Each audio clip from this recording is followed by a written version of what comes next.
আমাদের মা ও মেয়ের মধুময় সম্পর্কের কথা শোনাবো আজ। বাইরে বৈশাখের তপ্ত দুপুর, জানালার পর্দার আড়াল দিয়ে আসা রোদের আভাটা ড্রয়িং রুমের মেঝেতে এসে পড়েছে। তানিয়া ওর ঘরে অঘরে ঘুমাচ্ছে।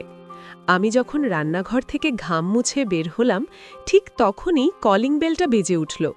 দরজা খুলতেই দেখি আকাশ দাঁড়িয়ে, আমাদের নিচতলার ভাড়াটিয়ার ছেলে।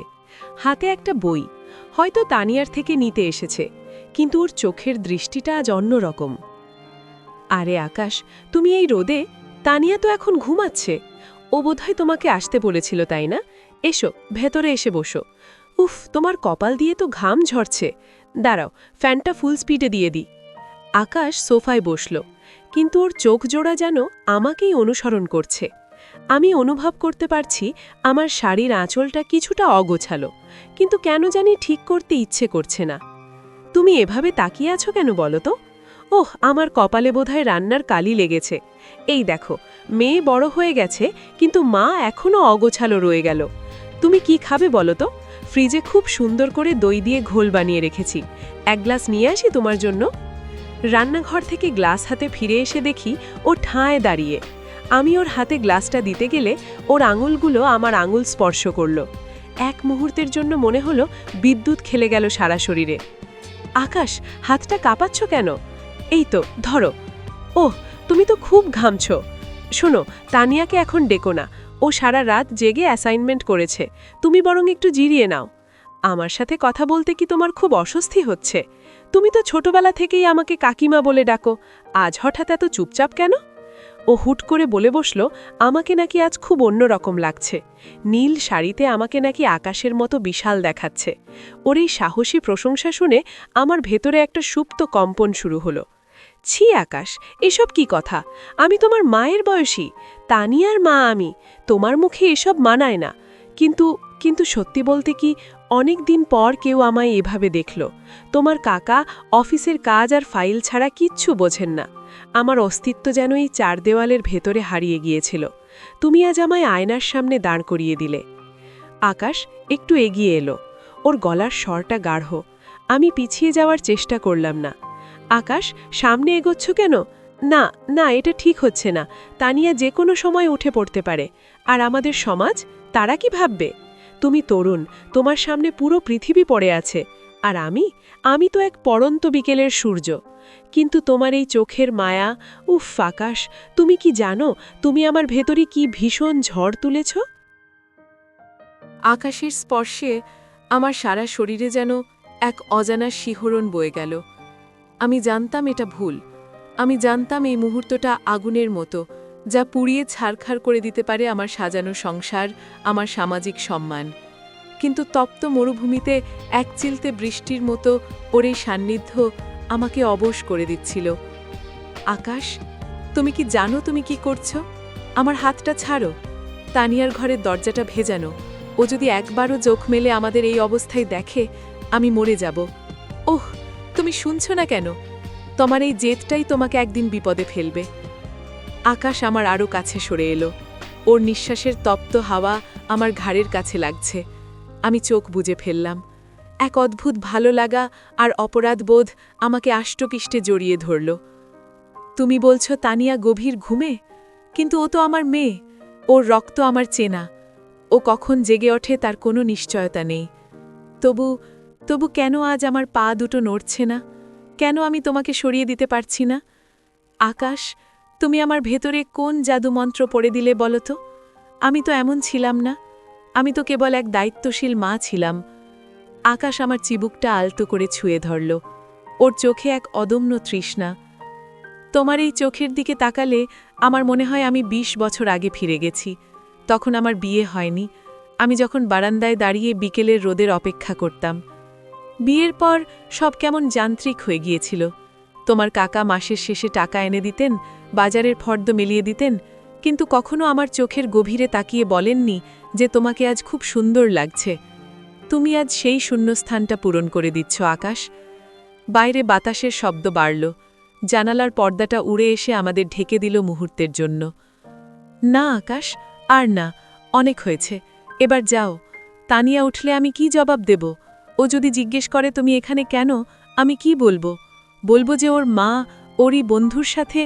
না, ছি, এই চিন্তাটা করতেও আমার নিজের উপর ঘৃণা হচ্ছে। কিন্তু তুমি যখন কাছে আসো তখন এই ঘৃণাটা কেন যেন মায়ায় বদলে যায়। আকাশ যাওয়ার জন্য পা বাড়ালো না, বরং ও আমার কানের কাছে ফিসফিস করে কিছু একটা বলল। আমার শরীরটা থরথর করে কেঁপে উঠল। তুমি কি পাগল হয়েছ? তুমি বলছো রাতে আবার আসবে, যখন সবাই ঘুমিয়ে পড়বে? না আকাশ, অসম্ভব, এটা ভাবাও পাপ। আমাদের এই 4 দেয়ালের মাঝে অনেক গোপন কথা আছে, কিন্তু এই গোপন কথাটি চিরকাল গোপনই থাকা ভালো।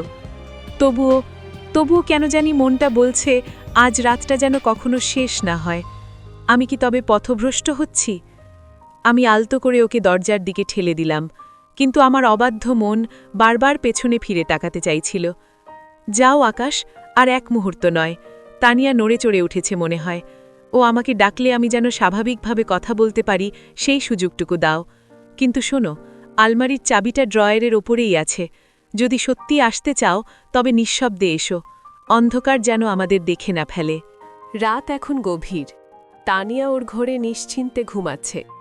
সারা বাড়ি নিঝুম, শুধু দেয়াল ঘড়ির টিক টিক শব্দটা কানে বিঁধছে। আমি ড্রেসিং টেবিলের আয়নার সামনে দাঁড়িয়ে নিজের প্রতিবিম্বের দিকে তাকিয়ে আছি। অন্ধকার ঘরে আবছা আলোয় নিজেকে চেনা যাচ্ছে না। আজ নিজেকে বড় বেশি অচেনা লাগছে। এত রাতে আমি আয়নার সামনে কেন? কাকে দেখানোর জন্য চুলে এই বেলি ফুলের মালাটা জড়ালাম? তানিয়ার বাবা তো পাশের ঘরে অঘরে ঘুমাচ্ছেন। তার কাছে আমার সাজগোজের কোনো মূল্য নেই। তবে কি আমি আজ এক নিষিদ্ধ আগন্তুকের প্রতীক্ষা করছি? ছি, আমি কি তবে নিজের সাথে নিজেই প্রতারণা করছি? হঠাৎ সিঁড়িতে হালকা পায়ের শব্দ। আমার হৃৎপিণ্ডের ধুকপুকানি বেড়ে গেল।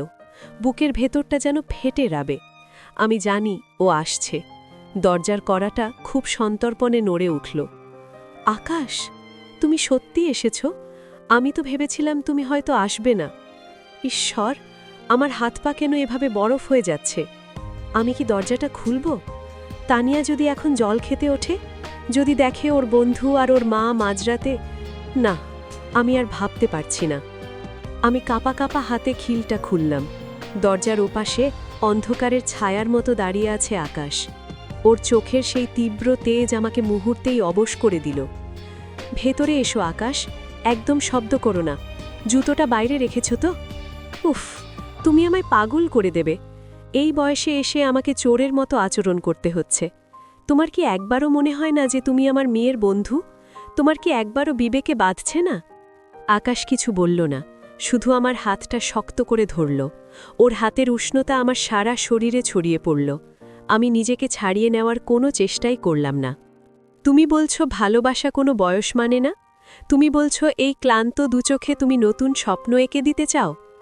আকাশ, তুমি বড্ড বেশি মোহময় কথা বলো। এই অন্ধকার রাতে তোমার প্রতিটি শব্দ বিষের মতো নীল হয়ে আমার রক্তে মিশে যাচ্ছে। জানো, সারা জীবন আমি শুধু অন্যের জন্য বেঁচেছি, মেয়ের মা হয়ে, কারোর স্ত্রী হয়ে। নিজের জন্য তো কখনো এক ফোঁটা সময়ও রাখিনি। আজ এই তোমার বেপরোয়া স্পর্শ আমাকে মনে করিয়ে দিচ্ছে আমিও একজন নারী। আকাশ আমার আরও কাছে ঘেঁষে এলো। আমি অনুভব করতে পারছি ওর হৃৎস্পন্দন। পাশের ঘরে তানিয়া একটু নড়ে উঠল। আমি ভয়ে জমে গেলাম। চুপ, একদম নড়বে না। তানিয়া বোধহয় পাশ ফিরল। ও যদি এখন উঠে আসে, আমি কি করব? ওকে কি জবাব দেব? বলবো যে তোর মা আজ এক অদ্ভুত মায়ায় অন্ধ হয়ে গেছে? আকাশ, তুমি চলে যাও। আমি পারছি না, এই অপরাধ বোধ আমাকে গিলে খাচ্ছে। কিন্তু কিন্তু তোমার এই আলিঙ্গন কেন আমাকে এত শান্তি দিচ্ছে? কেন মনে হচ্ছে এই কয়েক মিনিটের জন্য আমি আমার হারানো যৌবন ফিরে পাচ্ছি? আকাশের হাত যখন আমার চুলের ওপর দিয়ে বয়ে যাচ্ছে, আমি নিজেকে হারানো এক জাহাজের মতো সমর্পণ করলাম। আজ রাত হয়তো আমাদের জীবনের সবচেয়ে বড় ভুল। কাল সকালে যখন রোদ উঠবে, তখন আমি হয়তো নিজেকে ক্ষমা করতে পারবো না। কিন্তু এই মুহূর্তে, এই অন্ধকারের চাদরে ঢাকা পড়ে থাকা মুহূর্তগুলোতে আমি শুধু তোমার হতে চাই। আমাকে আরও শক্ত করে ধরো আকাশ, যেন আমি ভুলে যেতে পারি আমি কার মা, কার স্ত্রী। শুধু মনে থাকুক আমি এক তৃষ্ণার্ত নারী। ভোর 4টে। জানালার বাইরে ভোরের হালকা ঝাপসা আলো। আকাশ একটু আগে নিঃশব্দে চলে গেছে, যেমনটা ও এসেছিল। আমি বারান্দায় দাঁড়িয়ে আছি। সারা রাত চোখের পাতা এক করতে পারিনি। শরীরের রন্ধ্রে রন্ধ্রে আকাশের স্পর্শ লেগে আছে, অথচ মনের ভেতরে এক বিষাক্ত দহন। একটু পরেই তানিয়া উঠবে, ওর বাবা উঠবে। আমাকে স্বাভাবিক হতে হবে, আমায় আবার মা হয়ে উঠতে হবে। আলো ফুটছে। এই আলোটাই আমি সবচেয়ে বেশি ভয় পাচ্ছিলাম। অন্ধকারটা কত নিরাপদ ছিল, তাই না? ওখানে আমি শুধু একজন নারী ছিলাম, কোনো পরিচয় ছিল না। কিন্তু এখন তো আমাকে আবার সেই মুখোশটা পরতে হবে। তানিয়ার সামনে যখন দাঁড়াবো, ও কি আমার চোখের দিকে তাকিয়ে কিছু বুঝতে পারবে? মায়ের চোখের অপরাধবোধ কি মেয়ের কাছে ধরা পড়ে যায়? আমি ড্রেসিং টেবিলের আয়নার সামনে দাঁড়ালাম। গলার কাছে একটা লালচে দাগ। আমি শাড়ির আঁচলটা টেনে সেটা ঢেকে দেওয়ার চেষ্টা করলাম। ছি, আকাশ, তুমি আমায় একই বিপদে ফেলে গেলে। তুমি তো তরুণ, তুমি তো হাসি মুখে আবার তানিয়ার সাথে গল্প করবে। কিন্তু আমি যখন তোমাদের দুজনকে একসাথে দেখব, তখন আমার বুকের ভেতরটা কি হু হু করে উঠবে না? নিজের মেয়ের সম্ভর্গের সাথে এমন সম্পর্ক! ঈশ্বর, তুমি আমায় নরকেও জায়গা দিও না। হঠাৎ তানিয়ার ঘরের দরজা খোলার শব্দ হলো। ও বোধহয় বাথরুমে যাচ্ছে। আমি চট করে বিছানায় শুয়ে পড়ার ভান করলাম, কিন্তু তানিয়া আমার ঘরের দরজায় এসে দাঁড়ালো। মা, তুমি কি জেগে আছো? এত ভোরে বারান্দায় কি করছিলে? তোমার শরীর কি খারাপ? তানিয়ার এই সহজ প্রশ্নে আমার বুকটা কেঁপে উঠল। আমি কোনো মতে গলা পরিষ্কার করে বললাম, না রে মা, ঘুম আসছিল না, একটু গরম লাগছিল তো, তাই বারান্দায় গিয়েছিলাম। তুই এত ভোরে উঠলি যে, শরীর ঠিক আছে তো তোর? তানিয়া আমার কাছে এসে বসল। ও আমার কপালে হাত দিয়ে দেখছে। ওর এই পবিত্র ছোঁয়া আমার কাছে তপ্ত লোহার মতো লাগছে। মা, তোমার মুখটা এত ফ্যাকাশে লাগছে কেন? আর তোমার শাড়িটা এমন অগোছালো কেন? তুমি কি সারা রাত ঘুমাওনি? আর এই গন্ধটা কিসের মা? খুব চেনা একটা পারফিউমের গন্ধ পাচ্ছি না? আকাশ যে পারফিউমটা ব্যবহার করে, ঠিক তেমন। আমার হাত পা ঠান্ডা হয়ে এলো। আমি আমতা আমতা করে বললাম, কি যে বলিস তানিয়া, আকাশের পারফিউম এখানে আসবে কোত্থেকে? হয়তো কাল যখন ও দুপুরে এসেছিল, ওর গায়ের গন্ধটা সোফায় লেগেছিল। তুই বড্ড বেশি ভাবিস। যা, গিয়ে ফ্রেশ হয়ে আয়, আমি তোর বাবার জন্য চা বসাই। তানিয়া চলে গেল, কিন্তু ওর যাওয়ার ভঙ্গিতে একটা সন্দেহের ছায়া আমি দেখতে পেলাম। আমি রান্নাঘরে গিয়ে আগুনের সামনে দাঁড়ালাম। বাইরের আগুনের চেয়ে ভেতরের আগুনটা ঢের বেশি শক্তিশালী। আকাশ, তুমি কেন এলে? কেন আমাকে এই অসম্ভব দোলাচালের মধ্যে ফেলে দিলে? আমি জানি তুমি আবার আসবে। আজ দুপুরে যখন বাড়ি ফাঁকা হবে, তুমি আবার কড়া নাড়বে। আমি কি পারবো দরজাটা বন্ধ রাখতে, নাকি আবার সেই আগুনের নেশায় নিজেকে সঁপে দেব? আমি চায়ের কাপে চিনি দিতে গিয়ে ভুলে লবণ দিয়ে দিলাম। এই মনের অস্থিরতা আমায় পাগল করে দেবে। আমার আর উপায় নেই। আমি এখন এক চোরাবালিতে দাঁড়িয়ে আছি। যত বেরোতে চাইছি তত বেশি তলিয়ে যাচ্ছি। দুপুর 12টা। রোদের তীব্রতা আজ যেন আরও বেশি। তানিয়ার আজ কলেজে যাওয়ার কথা ছিল, কিন্তু ও গেল না। বলল মাথা ধরছে। আমি জানি ও কেন যায়নি। ওর চোখে সেই সকালের সন্দেহটা এখনও কাটেনি। আর ঠিক সেই সময় কলিং বেলটা বেজে উঠল। আমার বুকটা ধক করে উঠল। আমি জানি ওটা আকাশ এসেছে। এই অসময়ে ওর আসার কথা নয়। তানিয়া বাড়িতে আছে জেনেও কেন এলো? ও কি চায় আমাদের সব জানাজানি হয়ে যাক? আমার হাত কাঁপছে। দরজাটা কি আমি খুলব, নাকি তানিয়াকে বলবো খুলতে? আকাশ, তুমি আজ এই রোদে আবার এলে যে? ও, তানিয়ার জন্য নোটস নিয়ে এসেছো? বসো বসো, আমি আসছি। আমি ড্রয়িং রুমে গেলাম। আকাশ সোফায় আয়েশ করে বসে আছে, তানিয়া ওই পাশে। আমি ঘরে ঢোকা মাত্রই আকাশের চোখে সেই পরিচিত ঝিলিকটা খেলে গেল। ও আমার দিকে এমনভাবে তাকালো যেন কাল রাতে সব স্মৃতি ও সবার সামনেই বলে দেবে। আকাশ, তুমি তানিয়ার জন্য এত কষ্ট করে নোটস আনতে গেলে কেন? ও তো নিজেই কাল গিয়ে নিয়ে আসতে পারত। তুমি কি শরবত খাবে, নাকি চা করে দেব? আমি যখন কথাগুলো বলছিলাম, আকাশ হঠাৎ করে সবার সামনেই বলে বসল, কাকিমা, আপনার নীল শাড়িটা আজ খুব সুন্দর লাগছে। কাল দুপুরেও পরেছিলেন না? আমি থমকে গেলাম। তানিয়া এক পলক আমার দিকে আর এক পলক আকাশের দিকে তাকালো। নীল শাড়ি? না তো আকাশ, আমি তো কাল লাল রঙের শাড়ি পরেছিলাম। তোমার বোধহয় ভুল হচ্ছে। তানিয়া, তুই আকাশকে বসতে বল, আমি আসছি। আমি দ্রুত রান্নাঘরে চলে এলাম। আমার কপালে ঘাম জমেছে। আকাশ জেনে শুনে মিথ্যে বলল। ও চায় আমি ভয় পাই। ও আমাকে নিয়ে খেলছে, কিন্তু এই খেলাটা বড় বিপজ্জনক। কিছুক্ষণ পর তানিয়া রান্নাঘরে এলো। মা, আকাশ বলছিল আজ আমাদের এখানেই লাঞ্চ করবে। আমি ওকে বললাম থেকে যেতে। তোমার কি কোনো আপত্তি আছে? আর একটা কথা মা, তোমার গলার ওই লাল দাগটা কিন্তু এখনও স্পষ্ট। তুমি কি কাল রাতে মশার ওষুধ স্প্রে করনি? তানিয়ার গলা একটা বিদ্রূপের সুর। আমি স্তব্ধ হয়ে গেলাম। ও কি বুঝে ফেলেছে? আমি কোনোমতে নিজেকে সামলে নিয়ে বললাম, হ্যাঁ, মানে অনেক মশা ছিল তো। তুই বরং গিয়ে ওর সাথে গল্প কর, আমি রান্নাটা তাড়াতাড়ি শেষ করি। আর শোন, আকাশকে বলবি বড়দের সাথে একটু সমঝে কথা বলতে। ওর সব কথা আমার ভালো লাগে না। তানিয়া চলে যেতেই আমি দেওয়াল ধরে দাঁড়িয়ে পড়লাম। আমার ভেতরে তখন প্রলয় চলছে। একদিকে মেয়ের তীক্ষ্ণ দৃষ্টি, অন্যদিকে আকাশের বেপরোয়া টান। আকাশ একটু পরে জল খাওয়ার ছুতোয় রান্নাঘরে এলো। তানিয়া তখন অন্য ঘরে ফোন ধরছে। আকাশ, তুমি কি করছো? তানিয়া সন্দেহ করছে। তুমি কেন সবার সামনে ওভাবে কথা বললে? তুমি কি চাও আমাদের সম্পর্কের কথাও জেনে যাক? দোহাই তোমার, এখান থেকে চলে যাও। তানিয়া চোখের দিকে আমি তাকাতে পারছি না। আকাশ হাসল। ও আমার একদম কাছে এসে দাঁড়ালো। ওর নিঃশ্বাসের শব্দ আমি শুনতে পাচ্ছি। ও নিচু স্বরে বলল, ভয় পেও না, ভয় পেলে ধরা পড়ে যাবে। তোমাকে আজ আরও বেশি তৃষ্ণার্ত লাগছে। চুপ করো, একদম চুপ। তানিয়া আসছে, তুমি নিজে সিটে গিয়ে বসো। আজ লাঞ্চের সময় যদি তুমি একটাও উল্টোপাল্টা কথা বলো, তবে আমি কিন্তু নিজেকে শেষ করে দেব। আমি মা হিসেবে হেরে যেতে পারি, কিন্তু তোমার কাছে খেলনা হতে চাই না। তানিয়া ঘরে ঢুকল। আমরা দুজনেই স্বাভাবিক হওয়ার ভান করলাম, কিন্তু টেবিলের ওপর যখন তিনজনের খাবার সাজানো হলো, তখন যে নীরবতা আমাদের ঘিরে ধরল, তা ঝড়ের আগের নিস্তব্ধতার চেয়েও বড় ভয়াবহ। টেবিলে ধোঁয়া ওঠা ভাত আর ইলিশ মাছের ঝোল। তানিয়া একদিকে, আকাশ অন্যদিকে, আর আমি মাঝখানে বসে পরিবেশন করছি। বাইরের রোদের চেয়েও বেশি আজ এই ঘরের ভেতরে।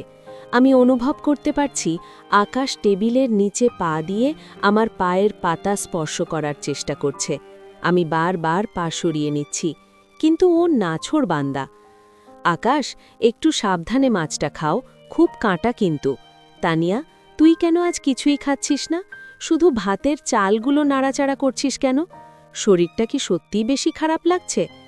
তানিয়া একবার আমার দিকে তাকালো, তারপর আকাশের দিকে। ওর চোখে এক অদ্ভুত শীতলতা। ও শান্ত গলায় বলল, না মা, আসলে কিছু দৃশ্য দেখে খিদেটা মরে গেছে। দৃশ্য? কিসের দৃশ্য? ও, ওই যে সকালে পাশের বাড়ির ঝগড়াটা হচ্ছিল সেটা? ওসব পাত্তা দিস না। আকাশ, তুমি ডাল নেবে? তানিয়া, তুই ওকে একটু ডালটা এগিয়ে দে তো। আকাশ আমার দিকে তাকিয়ে এক রহস্যময় হাসি দিল। ও হঠাৎ করে টেবিলে রাখা আমার হাতটার ওপর নিজের হাত রাখল, সবজি নেওয়ার বাহানায়। তানিয়া স্পষ্ট সেটা দেখল। আকাশ, হাতটা সরাও। কি করছো? তুমি কি দেখতে পাচ্ছ না আমি সবজি বেচছি? তানিয়া, তুই কিছু বলছিস না কেন? তোর বন্ধু তো দেখছি দিন দিন খুব বেপরোয়া হয়ে উঠছে। আমি রেগে যাওয়ার ভান করলাম, যাতে তানিয়া সন্দেহ না করে। কিন্তু আকাশ দম্বার পাত্র নয়। ও নিচু স্বরে বলল, কাকিমা, আপনার হাতের রান্নাটা যেমন মিষ্টি, আপনার মনটাও কি তেমনই, নাকি মনের ভেতরে অনেক রহস্য লুকিয়ে রাখেন? রহস্য সবার জীবনেই থাকে আকাশ, তোমার জীবনে নেই? এই যে তুমি প্রতিদিন আমাদের বাড়িতে আসো তানিয়ার সাথে নোটস শেয়ার করার নাম করে, এটা কি শুধুই বন্ধুত্ব, নাকি অন্য কিছু? তুমি তো ছোট ছেলে নও, সব বোঝো। আমি আকাশকে উল্টো আক্রমণ করলাম, যাতে তানিয়া মনে করে আমি আকাশের ওপর বিরক্ত। কিন্তু তানিয়া হঠাৎ বলে উঠল, মা, আকাশকে আর বকাঝকা করো না। ও যা চাইছে তা হয়তো ও পেয়েই গেছে, তাই না আকাশ? তানিয়া, তুই এসব কি বলছিস? আমি তোদের ভালোর জন্যই বলছি। আকাশ, খাওয়া শেষ হলে তুমি আজ তাড়াতাড়ি বাড়ি যাও। আমার শরীরটা ভালো লাগছে না, আমি একটু বিশ্রাম নেব। আকাশ উঠে দাঁড়ালো। ও যাওয়ার আগে আমার কানের কাছে এসে খুব ধীর লয়ে বলল, বিশ্রাম আপনি নিতে পারবেন না কাকিমা। রাতের সেই চাবিটা কি এখনও ড্রয়ারে আছে? আমি কিন্তু আবার আসব। তুমি আবার আসবে মানে? তোমার সাহস তো কম নয়। তানিয়া, দেখো কি বলছে। ও বলছে ও আবার আসবে। ওকে বলে দে আমাদের বাড়িতে যেন আর পা না দেয়। আমি চিৎকার করে উঠলাম ঠিকই, কিন্তু তানিয়া যখন আকাশের দিকে তাকিয়ে হাসল, তখন আমার রক্ত হিম হয়ে গেল। তানিয়া বলল, মা, ও তো মজা করছে, তুমি এত সিরিয়াস হচ্ছ কেন? ও আসবে আমার কাছে, তোমার তো ভয়ের কিছু নেই। তানিয়া, তুই কি সব জানিস? মানে তুই কি কিছু দেখেছিস? আকাশ, তুমি এখান থেকে যাও, এক্ষুনি যাও, আমি আর নিতে পারছি না, এই দম বন্ধ করা পরিবেশ আমাকে মেরে ফেলবে। আকাশ চলে গেল। ড্রয়িং রুমের দরজাটা সশব্দে বন্ধ হল। আমি সোফায় ধপ করে বসে পড়লাম। তানিয়া আমার সামনে এসে দাঁড়ালো। ওর দুচোখ ভরা জল, কিন্তু মুখে এক কঠিন হাসি। মা, আকাশকে তুমি বকছো কেন? ও তো তোমারই প্রতিফলন। কাল রাত 2টোর সময় যখন তোমার ঘর থেকে পারফিউমের গন্ধ বেরোচ্ছিল, তখন আমি দরজার ওপাশে দাঁড়িয়েছিলাম। আমি সব জানি মা, আমি সব জানি। আমি স্তব্ধ হয়ে গেলাম।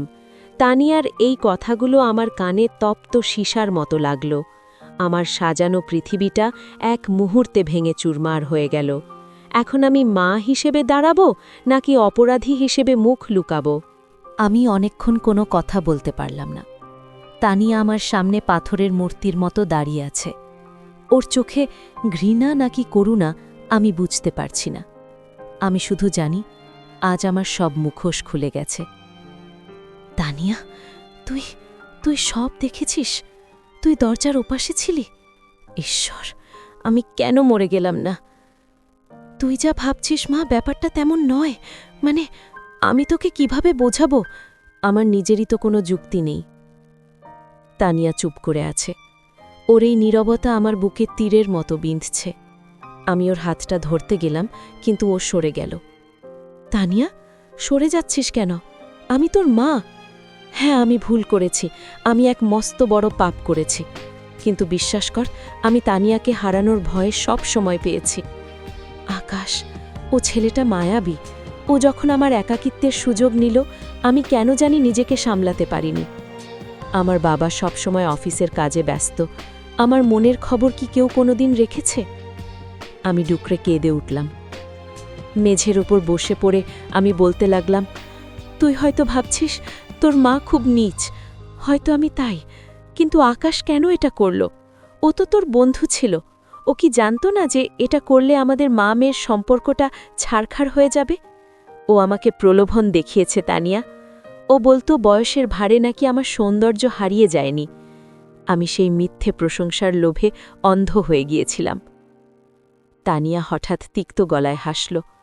ও বলল, মা, আকাশ তোমাকে ভালোবাসে না। ও আমাকে বলেছিল যে ও তোমাকে পরীক্ষা করছে।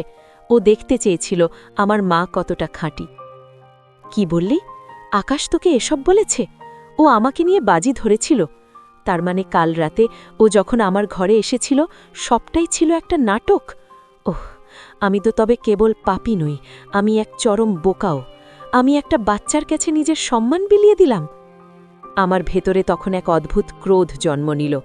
আকাশ আমাদের দুজনকে নিয়ে খেলছে। ও মা আর মেয়ের মাঝখানে এক বিষাক্ত দেয়াল তুলে দিয়েছে। তানিয়া, তুই আমাকে ক্ষমা করিস না, আমাকে ঘর থেকে বের করে দে, কিন্তু আকাশকে তুই আর প্রশ্রয় দিস না। ও বিষাক্ত। ও আজ আমাকে শেষ করেছে, কাল তোকেও শেষ করবে। আমি আজই তোর বাবাকে সব বলে দেব। আমার যা শাস্তি হওয়ার হোক, কিন্তু এই শয়তানটাকে আমি আর এই বাড়িতে ঢুকতে দেব না। তানিয়া আমার দিকে তাকিয়ে শীতল গলায় বলল, বাবাকে বলবে? বললে কি তোমার সম্মান ফিরে আসবে মা, নাকি আমাদের সংসারটা তাসের ঘরের মতো ভেঙে যাবে? আকাশ আসবে, আজ বিকেলেই আসবে, আর তুমি ওর সামনে দাঁড়াবে, তবে অপরাধী হিসেবে নয়, এক কঠিন মা হিসেবে। দেখি ওর কত সাহস। আকাশ এসে চলে যাওয়ার পর তানিয়া পাথরের মতো শক্ত হয়ে বসেছিল। মা যখন কম্পিত পায় তার পাশে এসে বসলেন, তখন তানিয়া তার ফোনের গ্যালারিটা ওপেন করে মায়ের সামনে ধরল। সেখানে তানিয়া আর আকাশের কিছু চ্যাটিং এবং ভয়েস রেকর্ড ছিল, যা মা কল্পনাও করতে পারেননি। মা, তুমি কাঁদছ নিজের অপরাধ বোধে, কিন্তু তুমি কি জানো এই ছেলেটা আমাদের দুজনকে নিয়ে ঠিক কতটা নোংরা খেলা খেলেছে? দেখো এই চ্যাটগুলো। ও আমাকে বলতো, তানিয়া, তোমার মা খুব সেকেলে, ওনাকে একটু হাত করতে পারলেই তোমাদের বাড়ির পুরো কন্ট্রোল আমার হাতে থাকবে। মা, ও তোমাকে ভালোবাসেনি, ও তোমাকে ব্যবহার করতে চেয়েছিল, আমার কাছে পৌঁছনোর সিঁড়ি হিসেবে। মা স্তব্ধ হয়ে ফোনটার দিকে তাকিয়ে রইলেন। তার চোখের জল মুহূর্তেই শুকিয়ে আগুনের মতো হয়ে গেল। মা, আকাশ তোমাকে বলেছিল তুমি সুন্দরী, আর আমাকে বলেছিল তোমার মা খুব সহজ সরল, ওনাকে ইমোশনালি ব্ল্যাকমেল করা খুব সোজা। ও আমাদের মা মেয়েকে মুখোমুখি দাঁড় করিয়ে আনন্দ পেতে চেয়েছিল। ও চেয়েছিল আমাদের পবিত্র সম্পর্কটাকে বিষাক্ত করে দিতে, যাতে আমরা দুজনেই ওর ওপর নির্ভরশীল হয়ে পড়ি। আকাশ আমাদের মা মেয়ে দুজনকেই ঠকিয়েছে মা, সমানভাবে ঠকিয়েছে।